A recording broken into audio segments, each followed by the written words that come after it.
Hello and welcome to Sports Fan Entertainment as the Los Angeles Rams barely edge out the Tennessee Titans by a score of 27-23.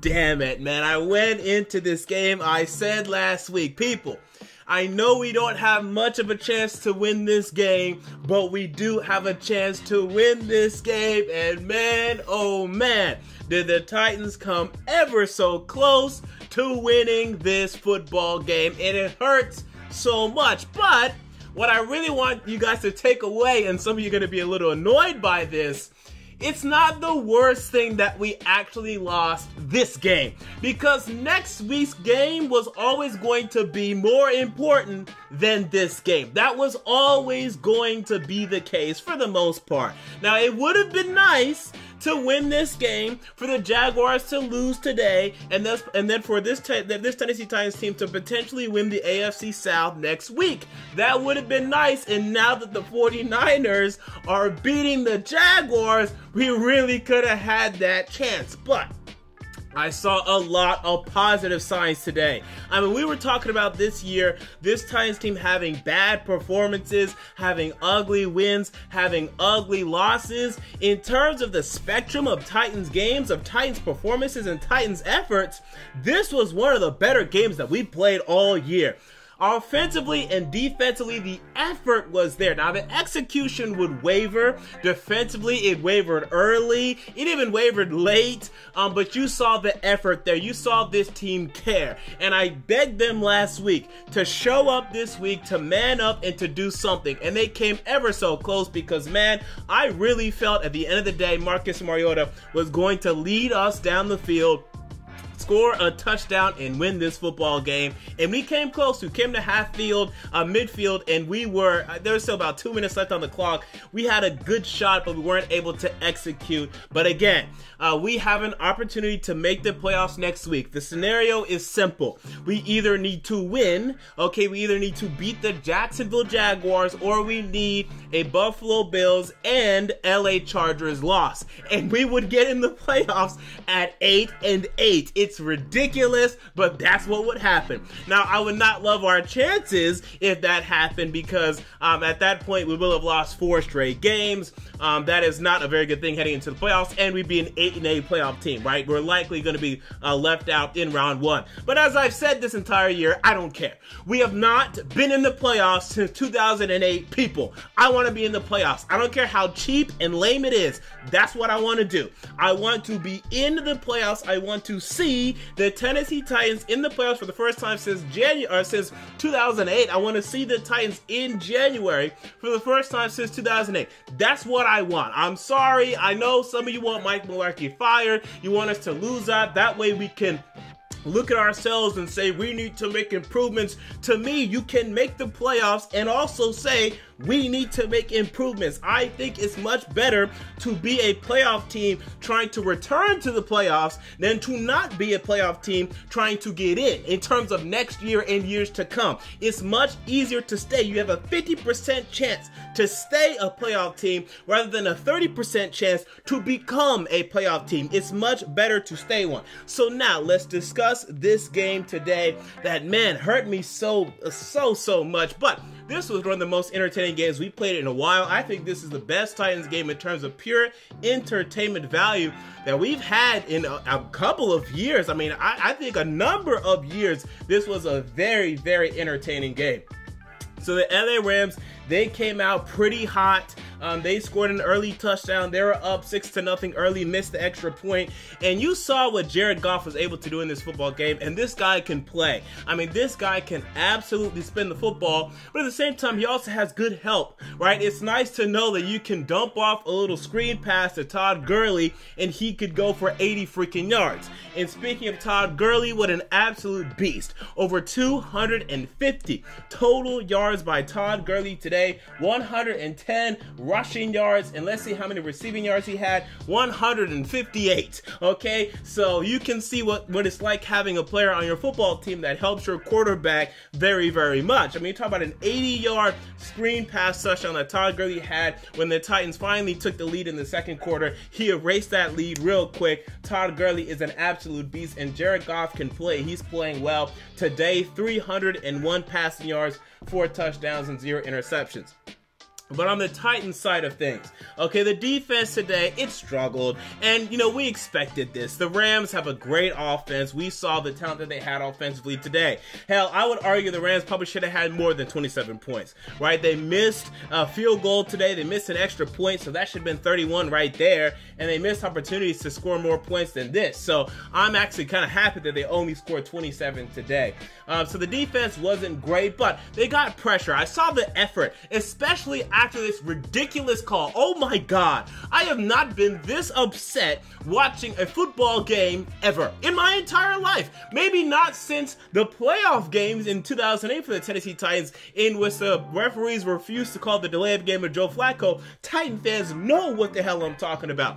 We had an onside kick, a successful onside kick in the third quarter of this football game, 20-20, all tied up. The Titans just scored the game-tying touchdown, a ridiculous onside kick call that was going to work, and I was going to praise Mike Mularkey and company for this.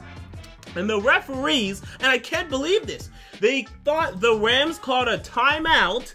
They went to go talk to the Rams, and the Rams were like, we didn't call a timeout.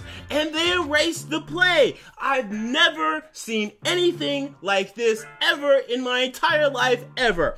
The NFL referees are lucky that this game took place on a 12 p.m. Central Sunday, Week 16, in a game that not a lot of people were watching. Because if this happened in a Super Bowl, if this happened in a playoff game, if this happened in a primetime game, this entire referee crew would have their jobs in jeopardy. This is an egregious call that could have changed the outcome of this game. Now, I'm not saying it would have, but I think it's likely. I mean, we're talking 20-20 at this point in the football game. The Titans had just gone down, scored a touchdown. They recovered this onside kick around midfield. They could go score a touchdown, score a field goal, whatever, go up in this game.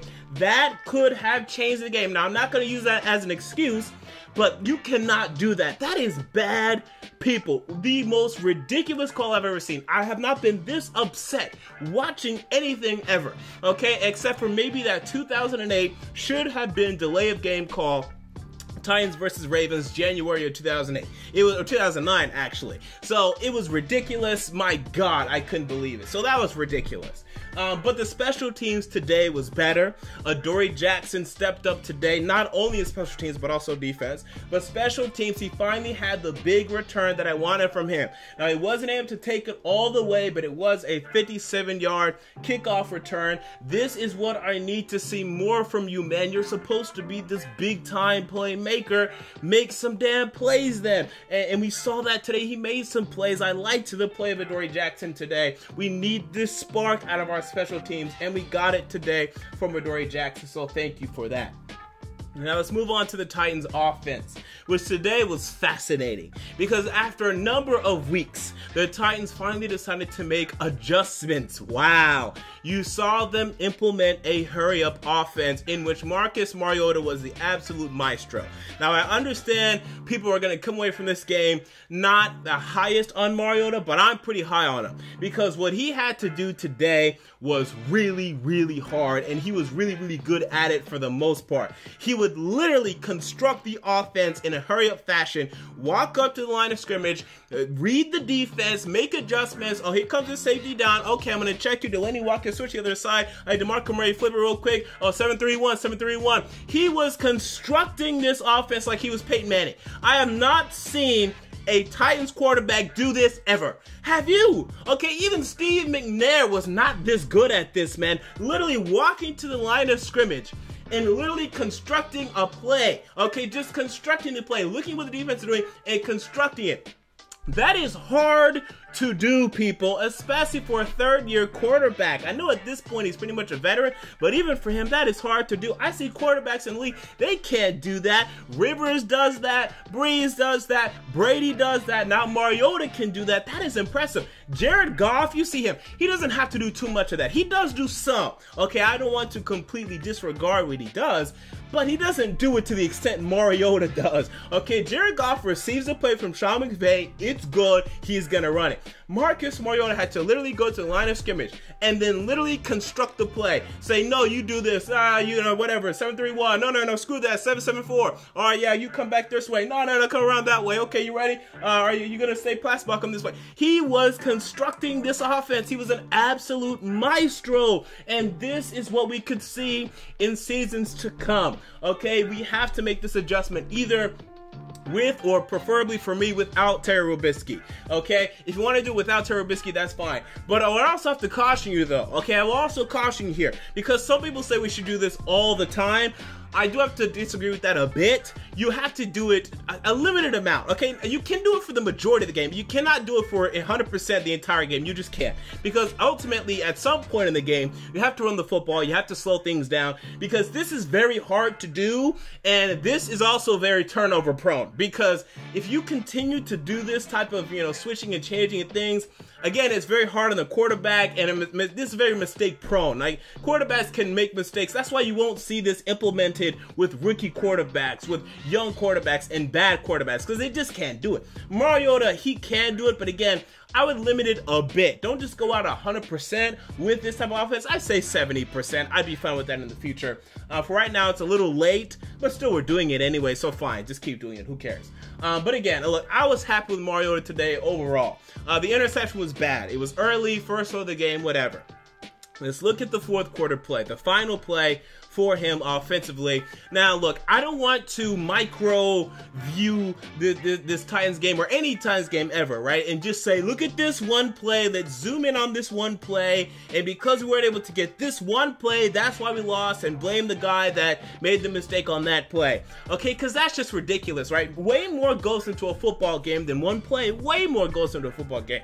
But for that specific play, yes, he should have thrown to Delanie Walker, who was going on a 4-yard out, flat route, to the side, to the left, whatever, okay? He should have hit Delanie Walker there. It should have been an out, a 4-yard out. Yes, he should have hit Delanie Walker there, but just think about what's going through Mariota's mind at this point.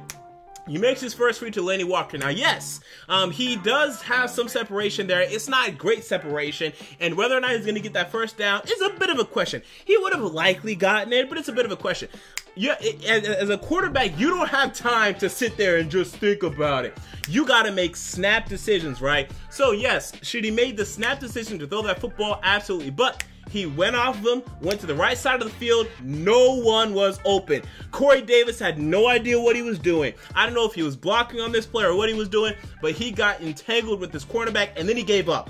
Eric Decker was not open initially, then trying to make something happen, but by the time he did that, it was too late. The other wide receiver that was over there, I can't remember who it was, maybe it was Rashard Matthews, he wasn't open either. So, at that point, he was screwed. He started to run to his right, tried to make a play, there was no play to be made, and that was it. Now, yes, you can look back and say he should have hit Delanie Walker on that left out. Okay, he should have hit Delanie Walker on that left 5-yard out.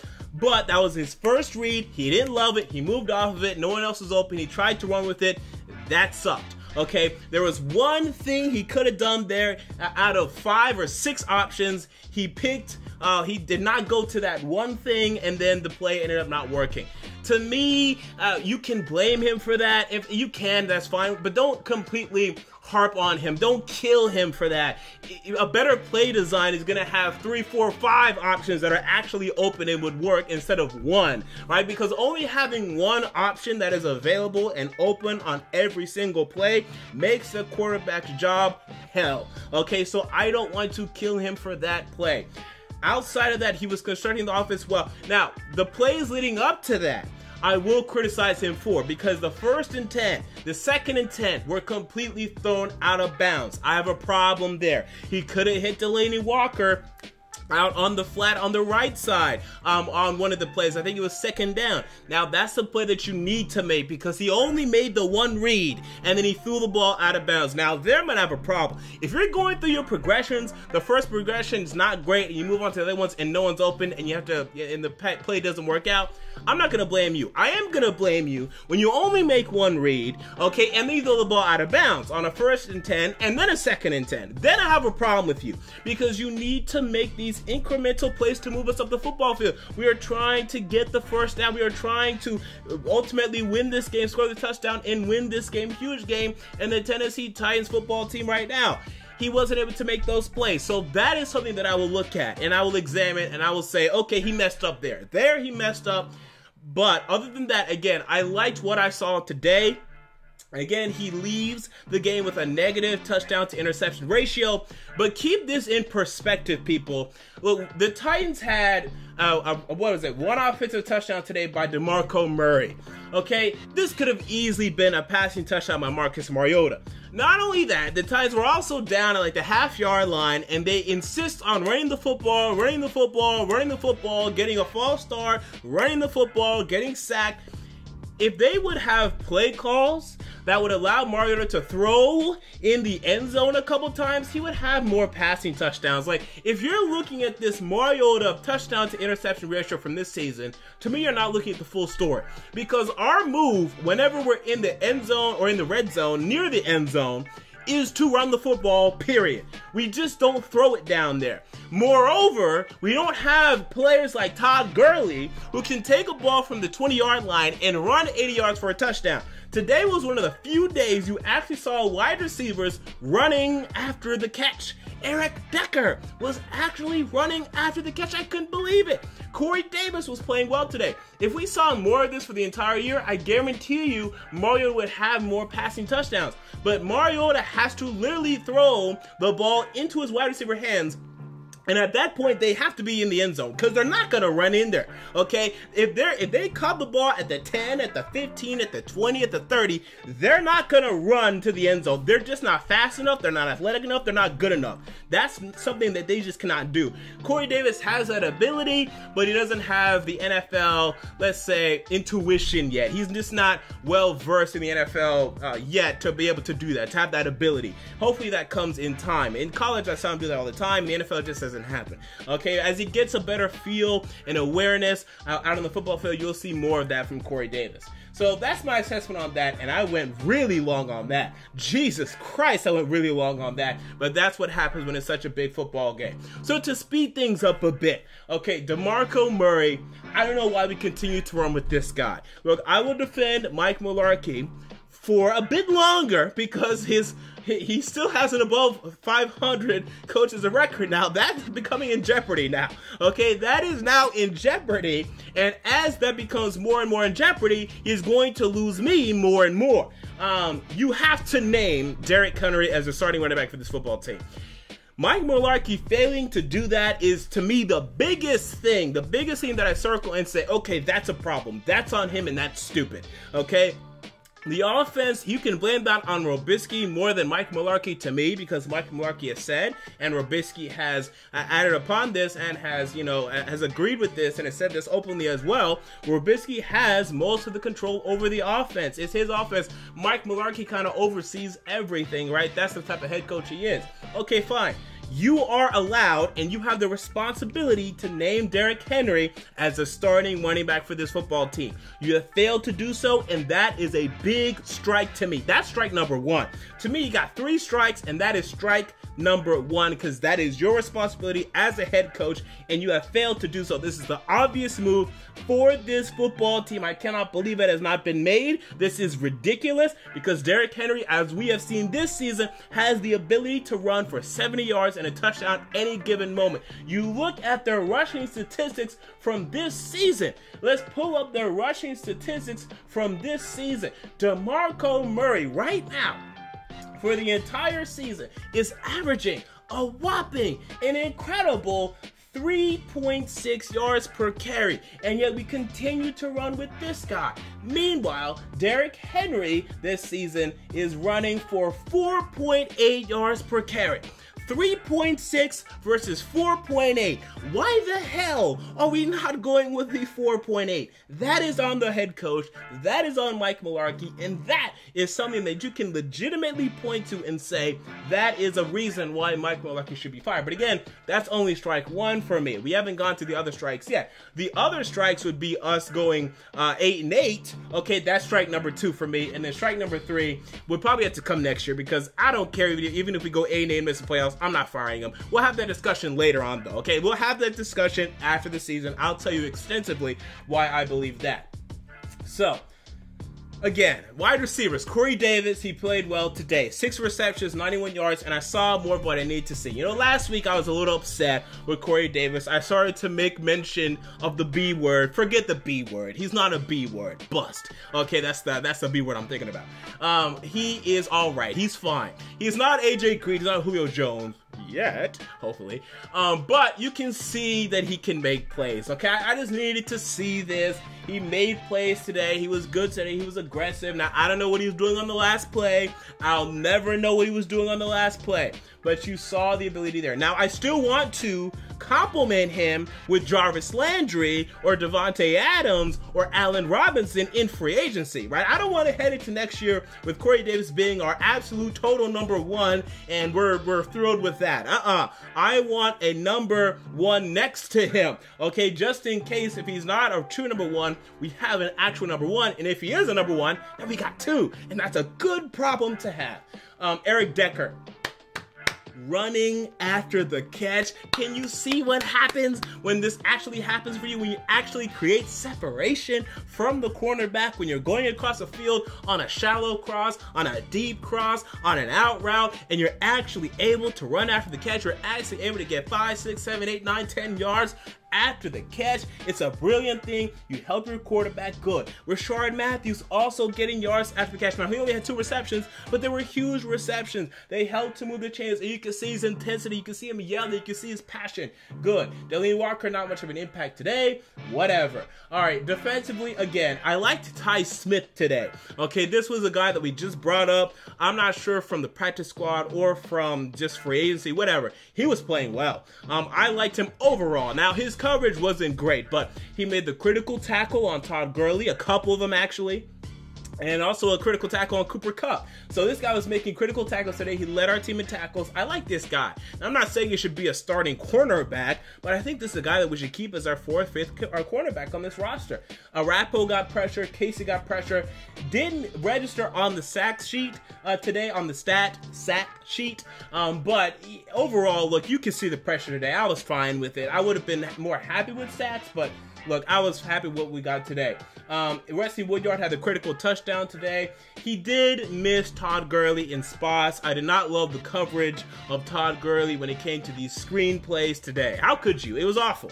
We could not cover the screen at all. And by the way, it makes you wonder, why don't we run running back screens offensively? Why don't we do this? I know our running backs aren't the fastest, but Derrick Henry is all right. Derrick Henry in the open field can do some things. Why don't we run these? Okay, like I was literally watching this game, and I've thought this before, but it was really, really apparent and obvious today. Why are we not running running back screens? They're helping Jared Goff so much. We could use these in our offense. You know, we were so screen heavy under Ken Whisenhunt that I kind of got tired of it, but now, man, we could use some damn screens. Okay, so bring back the running back screen, because we could actually use it in the offseason. Get rid of DeMarco Murray, because he's done. And add a running back like a Darren Sproles or a Chris Thompson. That would be huge for this offense to me. Derrick Henry starting running back, and then have a receiving back idiot behind him that would do some stuff for us. I'm telling you, it'd be great.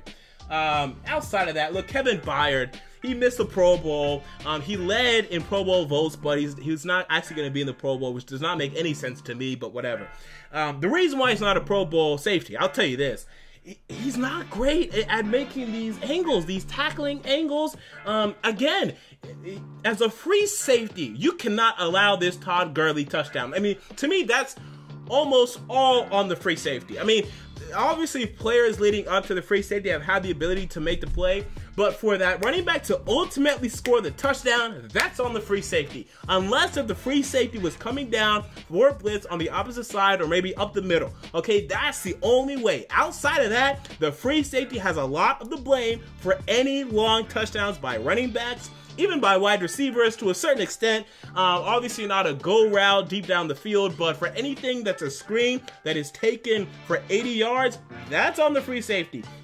And I see this too often from Kevin Byard. He needs to make better angles when he's coming downfield to ensure that these running backs and these tight ends don't go all the way down the football field for a touchdown.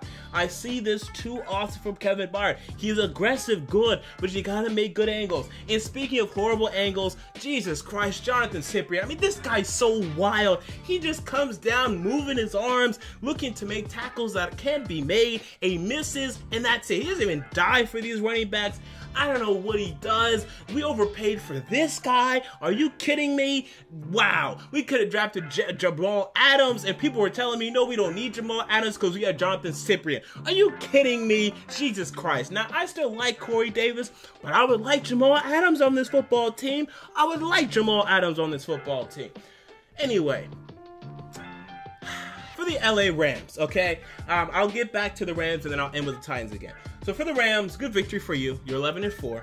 You saw what you needed to see from Jared Goff, from Todd Gurley. You know your football team at this point. Now, I would be a little concerned because according to y'all and according to everyone, including Titans fans, the Titans stink, right? According to everyone except for me. So if that's really the case, you should be kind of concerned, right? Because you really gave us a chance to win this football game. And what's going to happen if you travel to Philly, if you travel to, I don't know if you guys could potentially travel to New Orleans. I don't know how the tiebreak is going to work there. I'm pretty sure if you guys win next week, you guys wouldn't have to, but we'll see what happens there. But if you have to travel to Philly or to Minnesota, which you would definitely have to do at this point, that's kind of worrisome. I know you guys, did you guys beat the Vikings? I can't remember right now, but that still concerns me a bit. Okay, your performances on the road have been good up to this point, but today wasn't the best. So just look out for that moving forward. Outside of that, look, you guys are good. You get it. I want to know your guys' thoughts on this. Sammy Watkins, do you want him back? Because I've been looking at free agent wide receivers for the Tennessee Titans. Right now, the top ones are Jarvis Landry, Devontae Adams, and Sammy Watkins. Those are pretty much the top three. How do you guys feel about how Watkins has played this year? That's something that I want to know. If we should probably potentially invest in this guy. Is he worth anything? He's disappointed to me a bit statistically this year, but I'm not sure if it's because he hasn't been getting open or because there's just been too many options for Jared Goff anyway. Tell me what you guys think in the comments below. Okay, so let's end on the Titans now. Okay, let's end here. Look, again, I was actually slightly impressed by our football team today. I mean, they showed effort today. They cared today. They tried. It just wasn't good enough. It would have been a great victory in the Titans history books. But the interesting thing, this is a fascinating thing about this game. We could have won this game. We could have won next week and still miss out on the playoffs. Because the Buffalo Bills, if they would have won out, but they didn't because they lost to the Patriots, they still would have made it in over us. If we would have won today and lost next week, and the Bills won next week, we also would miss out on the playoffs. Because then the Bills would have a better conference record than us. Okay? So the interesting thing from this football game, it mattered less than next week's game against the Jaguars. Okay, no, under every scenario, it would always matter less because this was a non-conference game. Now, it's going to suck because I'm looking at the score right now. It's 16-2, and the 49ers are beating the Jaguars. So I'm going to tell you right now, the 49ers will likely win this football game, and it's going to suck looking back and saying, wow, we could have won the division. But now what we have is this situation where we need either to beat the Jaguars next week or we need a Chargers and Bills loss. If the Jaguars lose this game and the Steelers beat the Texans on Monday night, want to know a secret? The Jaguars probably won't care next week. They will not be able to move from the 3rd seed position. They'll be going up against a division rival, which they will not love, but they will know that if they go all out for that football game and lose, we're gonna get in the playoffs and then we're gonna have them next week. the smarter thing for them would be, let's not even show our cards and let's go all in for a playoff game in Jacksonville next week. That is my prediction. Now, we're going to see what's going to happen here, okay? Because maybe they're just going to say, screw the Titans, I want to kick them out, and we'll go head-to-head. And maybe we'll win that, maybe we'll lose that. But I still think there's a chance here. And I will end on this note, because I love to end on positive notes, but if we lose next week, then it may not be so positive. Here's the thing. I know it's not been great. This is our third straight loss, is bad. But who beat the Jaguars 37-16 in week 2? And I know it was week 2. I know week 2 was too early for us to make any conclusions. It's too early. No. Who won that game? It was us.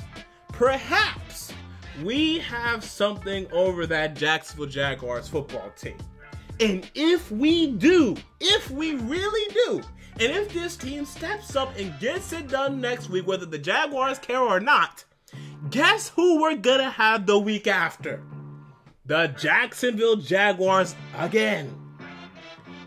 People, if we come with this effort that we saw today, maybe a little better in terms of execution, I still think there's a shot. Now, I'm not saying we're gonna win the Super Bowl, we're gonna do anything. We can lose next week, we'd be kicked out, and that could be it. But until then, I'm a fan, I got hope, and let's see what happens. There you go, those are my thoughts. What are your thoughts? Comment down below. I want to know. If you enjoyed the video, make sure to like, comment, and most importantly, to subscribe. And until next time, this has been MJ of Sports Fan Entertainment, and I'm out. See you all later.